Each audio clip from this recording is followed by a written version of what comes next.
Alrighty, I think we're here. Back to this. It's thinking. My computer's thinking. I can't tell if I'm on or not. That's how good we're doing. It's trying to start. It's telling me it's still trying to start.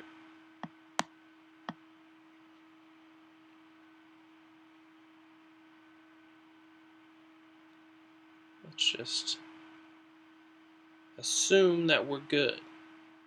I don't want to assume we're good, but at the same time, I kind of want to assume we're good. Because I don't want to just sit here looking silly to you guys all night, but at the same time, I don't want to sit here looking silly to me. Alright, it says we're good. I'm going to assume we're good. It says we're live, minute 30. Perfect. Apologize for that. Technology, even though it's not too complicated, it seems like troubleshooting always can be. So, I have been working on a series with you guys during these devotionals called Building with the Basics. We've gone over the 10 Commandments, the Beatitudes, the fruits of the Spirit, things that are a foundation, a fundamental, a cornerstone for what makes a Christian. Things that, as we go on deeper into a relationship with Christ, sometimes we don't actively think about, because we know it. You know, it is the quote unquote the basics, but if we forget about them, we forget what we built our entire relationship upon. And so I felt compelled a while ago to re-examine and re-go over all the basics of being a Christian. And that's what we've been doing every time that I've been doing devotionals. Well, today we're going to continue with that. Today we're going to continue with that by talking about the armor of God. The armor of God. It's where we get into the more I want to say the more complicated parts and aspects of being a Christian, but what I mean by that is being a Christian when you're a baby Christian, or when you're redeveloping a relationship with Christ, or re-examining your relationship with Christ. It's really easy to focus on the you and him aspect of it. It's really fun to talk about the idea that you are a beloved child of God, and what he thinks about you, and the fact that he made you in his image. It's really fun to think about all those things. But sometimes we forget that there is an enemy who wants to defeat us. There is an enemy who does everything in his power to pull us further and further away from God. And if we forget about that, we put ourselves in a position to fall victim to it. And so I want to talk about the armor of God, because the armor of God is going to be our defense, our main line of defense against the attacks of the enemy. So we are in Ephesians. I have my phone Bible right here. We're in Ephesians 6, and we're going to start in chapter 6, verse 10. Sorry, here we go. It says, "Finally, be strong in the Lord and in his strength of his might. Put on the full armor of God, so that you will be able to stand firm against the schemes of the devil, or the attacks of the enemy. For our struggle is not in the flesh and blood, but against rulers and powers, against the world forces of this darkness, against the spiritual forces of the wickedness in the heavenly places." So I want to pause right there. That is 10 through 12. Before I go on to 13, which talks more about the armor itself, I want to talk about this because it starts off, the armor of God starts off by saying it is okay to be strong in God. It is okay to be ready to fight the enemy. And not only is it okay, you should be confident that you have his strength on your side. Because we're not fighting an enemy that is physical. We are not fighting an enemy that is of this world that we can physically touch. He'll manifest himself in ways, physical ways that we can touch, but the actual fight is not with that, but it's with the principality. It's with the very dominion of the spiritual realm that the enemy has. And what I mean by that is it's not the person who broke into your house that you're against. It's the ideology that drove him to break into your house. It's not the armies in the Middle East that America's at war. It's not about that, but it's about the principalities behind why we're going to. That's what we fight against, and that's why we can pray against it. And so let me continue. It says, therefore, this is 13, therefore, take up the full armor of God. Therefore, take up the full armor of God so that you will be able to resist in the evil day, and having done everything to stand firm. Stand firm. Let me read that again. So therefore, take up the full armor of God. Put it all on. Don't forget your gloves. Don't forget your boots. Don't forget your chest piece. Put on the full armor of God so that you will be able to resist the enemy, so that you will be able to resist the evil day, so that you will be able to resist the principalities that he comes against you. And having done all of this, having done everything you can, when you're at the brink of defeat, as you've done everything you can to stand firm, stand firm. Therefore, because you have girded your loins with the belt of truth, and having put on the breastplate of righteousness, having shod your feet with the preparations of the gospel of peace, in addition to this, taking up your shield of faith, which you'll be able to extinguish the flaming arrows of the evil one, and you will have the helmet of salvation and the sword of the Spirit, which is the word of God. Let me go through these individually, because that's a lot to get. That's a lot to get. I'm reading a version that I'm not used to reading. I'm pretty sure it's the NIV that I'm used to hearing. And I'm reading the NASB version, the New American Standard. So let me go over this again, and it says, stand firm, having girded your loins with the belt of truth. The belt of truth. Truth. The truth. We know from being a Christian that there is a singular truth through Jesus Christ. And I don't want to get too much into the complications of this, because we're trying to keep it basic. But let me tell you something. A belt, when it comes to armor, is what keeps everything together. Especially when this was written an example of the Roman centurion armor, and the belt was the last thing that people would put on because it would keep everything in place. That is how important truth is. Having put on the breastplate of righteousness, the breastplate was represented as the symbol. Each legion had their own symbol, and it was on their breastplate, and it was bold, and it was colored, and you would see it first. We lost audio. Mom says we lost audio. I don't know how we lost audio, but we lost audio. We probably lost internet. Honestly. We probably lost the whole internet, not just the audio. Because my audio still says it's up. So, we're going to try to figure it out. We're going to hope that it's still going. As I was talking about the breastplate of righteousness, I don't know where I lost the audio, so, or like I said, or if it was just the whole internet.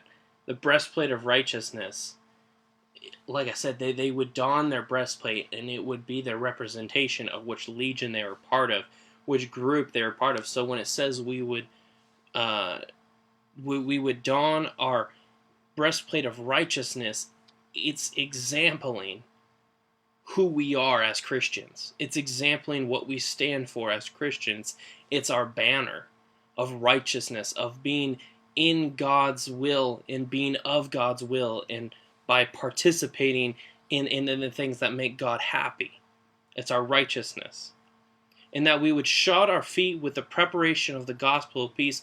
What that means is that we need to be able and ready to bring the gospel to other people.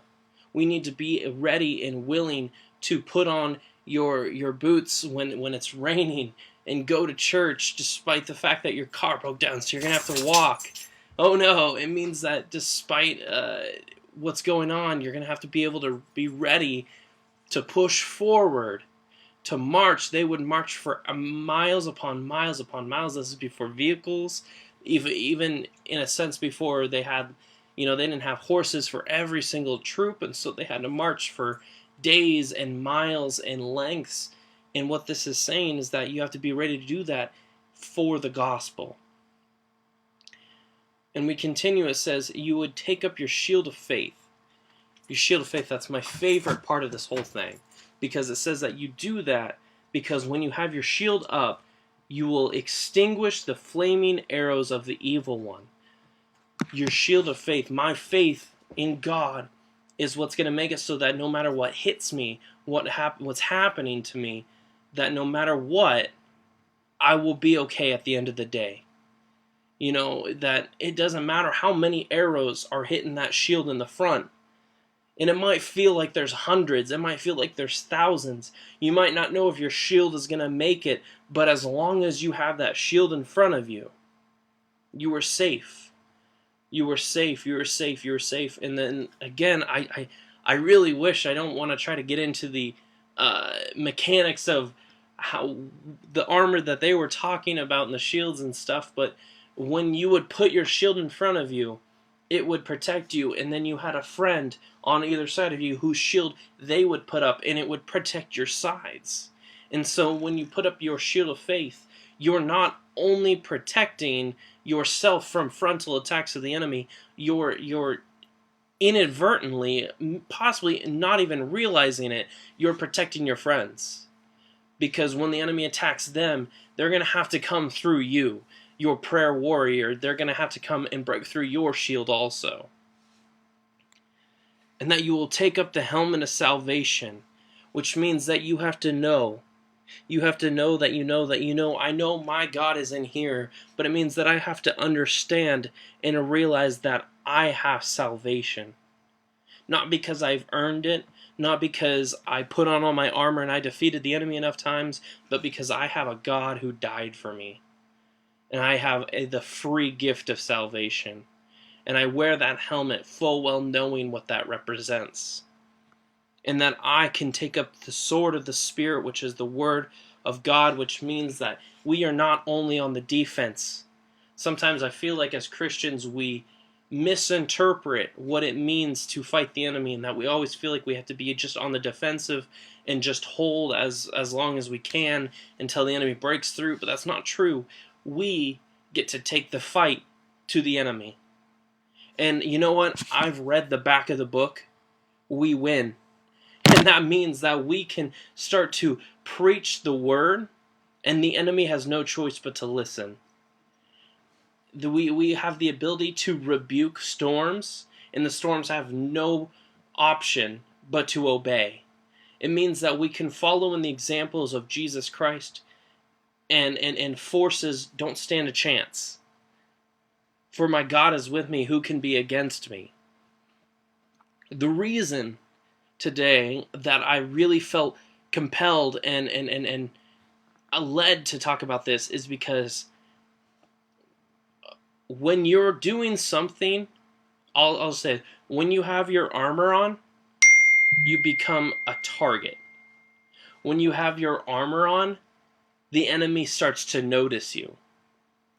You know what? People in the military nowadays, they can go around their city and their towns, and I know sometimes when they're active they still wear their base uniform, but when they're in their civilian outfits, you don't notice them. But when they're in their uniform, or when they're in their complete full armor, they stand out. And that's the same with the enemy. When you put on your armor, you're going to become a target. And the reason I wanted to talk about this today is because, man, I have felt like a target recently. I have felt like everything and anything that the enemy can do and throw at me, he's been throwing at me. Originally, I just wanted to talk about being confident that when the enemy attacked you, it's because you're doing something good. But then I realized that the only way that I've been getting through it all is because I've kept that shield up. I've kept that shield that, man, it sometimes feel like that shield's getting hammered and hammered, and that maybe some of the arrows are hitting me and that the enemy's getting through, but I just have to keep that shield up. And I've been ready and waiting for my chance to use the sword, to use the sword of the Spirit, to use the word to fight back. And it just feels like I've been under attack constantly lately. And I just felt like that was what God needed me to happen, so that I could bring this example to you guys. And with that, honestly, I really need your guys' prayer. I really need your prayer. I don't know if these attacks are as demanding emotionally as I'm feeling like they are, or if that is the attack in itself. That is just that the enemy's just trying to overwhelm me. But I really need your prayer right now, because, like I said, I just feel like I've been constantly bombarded with the enemy, just doing everything, both in my personal life and for most of you, probably everybody here who knows me and Jordan's moving all the wedding stuff around. We have less than a week before we get married, and it just feels like the enemy is doing everything he can to cause issues with that, and we just got to keep our armor on. Even though that makes us even more of a target, we just got to keep it on. We got to keep our belt of truth on, understanding that we have a God who loves us. We have to keep our helmets on, our helmet of salvation, to understand that no matter what, we have Him on our side. We have to keep our shield and our sword ready to attack the enemy, to block and attack, to block and attack. And that goes for me, but that goes for every Christian here. That goes for everybody who's my age, who's young, all the way to people who've been Christian for 60 plus years. This is an army that you don't ever really get out of. And so I want to just encourage everybody to keep their armor on, to put it on daily, and take the fight to the enemy. Because when we push the enemy back, he gets scared. And when he gets scared, he makes mistakes. And when he makes mistakes, we birth new Christians. So I want to encourage everybody with that. Like I said, oh my gosh, please, please, please, I need prayer. I need prayer. I need prayer for good sleep. I need prayer for peace, and for things to just start to fall into place. Outside of that, if you guys need prayer, I'm always available. I'm always available. Ashley, Pastor, any of the leadership, we're always available. It's all good. Just contact us. I would love to pray with you. It was good to see the people who I saw at Pastor's party. And I miss you guys all that much more now. And I will check you guys later.